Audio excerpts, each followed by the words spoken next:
সারা দেশে ১৩টি আসনের উপনির্বাচনে বিজেপি ২টি আসন পেয়েছে, যেখানে ১৩টি আসনের মধ্যে ১০টি আসন পাওয়ায় ভারত জোট অনেক উদযাপন করছে। কি বললেন সমাজবাদী পার্টির পশ্চিমবঙ্গ সম্পাদক মোহাম্মদ হাবিব? বাংলায় তৃণমূলের ঢেউ।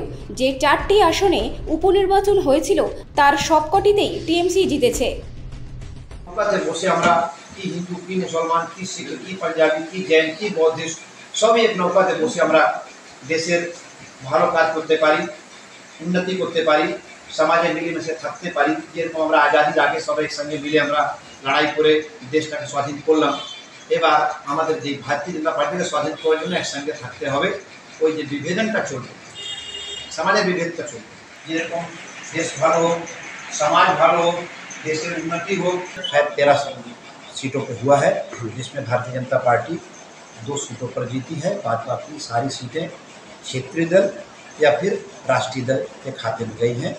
इससे आपको, हमको, देश की जनता को ये अंदाज़ा लग गया है कि भारतीय जनता पार्टी किस हालत में है।